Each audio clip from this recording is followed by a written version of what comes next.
Pada 1 Maret 2026, Korps Garda Revolusi Iran atau IRGC, kekuatan militer ideologis Iran, mengambil langkah yang belum pernah terjadi sebelumnya. Ini bukan lagi sekedar ancaman, tapi aksi nyata. Selat Hormuz ditutup. Titik. Dan penutupan itu sama sekali nggak berjalan damai. Cuma dalam 24 jam pertama, kekacauan langsung meledak. Satu kapal tanker tenggelam, satu lagi terbakar hebat, dan kapal ketiga nyaris saja hancur.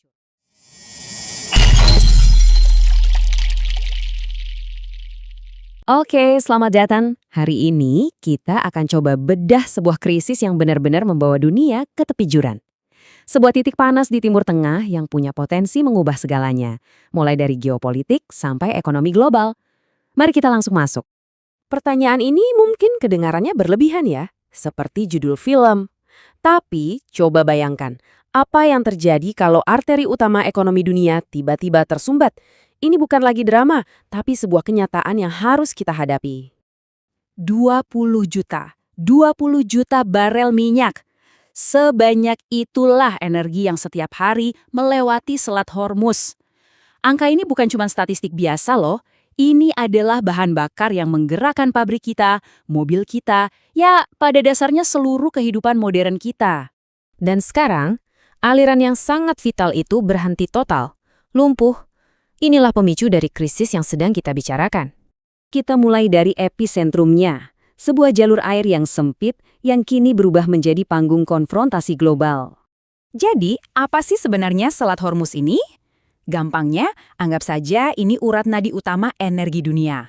Hampir semua ekspor minyak dari Arab Saudi, Uni Emirat Arab, Kuwait, dan Irak semuanya harus lewat jalur sempit ini. Tanpa jalur ini, pasar global bisa langsung kolaps. Nah, ini dia momennya. Pada 1 Maret 2026, Korps Garda Revolusi Iran atau IRGC, kekuatan militer ideologis Iran, mengambil langkah yang belum pernah terjadi sebelumnya. Ini bukan lagi sekedar ancaman, tapi aksi nyata. Selat Hormuz ditutup. Titik. Dan penutupan itu sama sekali nggak berjalan damai. Cuma dalam 24 jam pertama, kekacauan langsung meledak. Satu kapal tanker tenggelam, satu lagi terbakar hebat, dan kapal ketiga nyaris saja hancur. Laut yang tadinya merupakan jalur perdagangan yang sibuk, dalam sekejap berubah menjadi zona perang. Sekarang, kita coba mundur sedikit. Setiap krisis besar pasti ada pemicunya kan? Apa yang mendorong Iran untuk mengambil langkah yang begitu drastis dan agresif? Mari kita lihat akar masalahnya. Dan inilah jawabannya. Wafatnya sosok paling berkuasa di Iran, Ayatullah Ali Khamenei.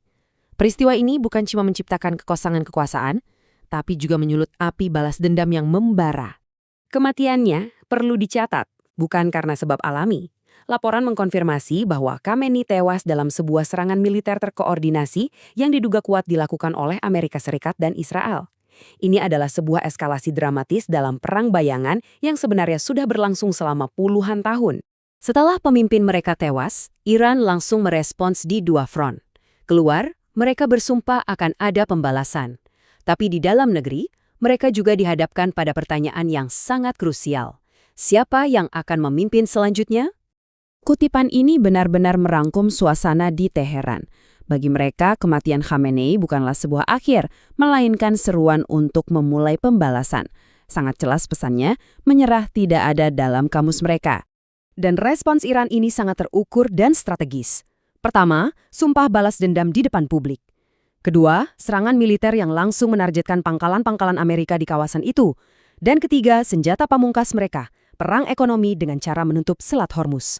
Nah, ini pertanyaan yang nilainya mungkin triliunan dolar. Di tengah krisis internasional yang memanas, stabilitas internal Iran sangat bergantung pada seberapa mulus transisi kepemimpinan ini. Jadi, siapa yang berpotensi mengisi kekosongan besar ini? Satu nama yang muncul adalah Muhammad Akbar Arusani. Ikatan kuatnya dengan Revolusi 1979 menjadi sinyal penting. Ini menunjukkan bahwa Iran kemungkinan besar akan memilih kontinuitas ideologis, bukan perubahan radikal. Bagi sebuah rezim yang dibangun di atas ideologi, menjaga kesinambungan adalah kunci untuk bertahan hidup. Sekarang, mari kita lihat gambaran besarnya. Kenapa penutupan sejalur air kecil di Timur Tengah ini bisa jadi berita utama di seluruh dunia? Jawabannya ada pada ketergantungan kita semua yang luar biasa besar pada selat ini. Skala ketergantungannya benar-benar luar biasa. Sekitar 25% pasokan minyak dunia dan 20% gas alam cair global semuanya lewat titik ini. Bayangkan kalau 1/4 aliran darah ke tubuh kita dipotong, dampaknya akan terasa seketika dan bisa sangat fatal bagi ekonomi global. Akar dari konflik ini juga terletak pada perbedaan interpretasi hukum. Menurut Konvensi Hukum Laut PBB atau UNCLOS, Hormuz adalah selat internasional yang artinya menjamin hak lintas bebas bagi semua kapal. Tapi, Iran memandangnya sebagai perairan teritorial mereka yang bisa mereka tutup demi keamanan nasional. Perbedaan fundamental inilah yang menjadi pembenaran hukum bagi tindakan Iran. Lantas, siapa yang paling merasakan dampaknya? Jawabannya adalah negara-negara raksasa ekonomi Asia.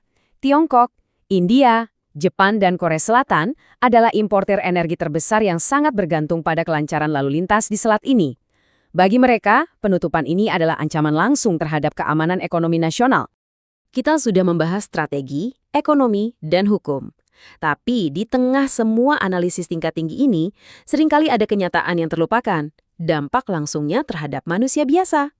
Bagi jutaan orang, krisis ini bukan sekedar berita utama di televisi. Ini adalah kenyataan pahit berupa antrian panjang di pom bensin, penerbangan yang dibatalkan, dan kecemasan konstan yang membayangi kehidupan mereka sehari-hari.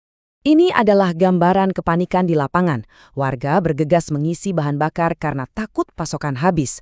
Bandara-bandara lumpuh, membuat banyak orang terdampar atau panik untuk pergi. Suasananya dipenuhi ketidakpastian dan ketakutan yang mencekam akan perang yang lebih besar. Pada akhirnya, inilah yang paling penting untuk kita ingat. Luka yang paling dalam dari konflik semacam ini bukanlah yang terlihat di permukaan. Ini adalah trauma psikologis, hilangnya rasa aman, dan ketidakpastian akan hari esok yang menghantui setiap keluarga yang hidup di bawah bayang-bayang perang. Saat kita menutup analisis ini, mari kita renungkan pertanyaan ini. Di tengah perebutan kekuasaan dan sumber daya, krisis ini memaksa kita untuk bertanya, apa pelajaran yang bisa kita ambil tentang kerapuhan sistem global kita, dan pada akhirnya, tentang harga yang harus dibayar oleh manusia biasa dalam sebuah konflik?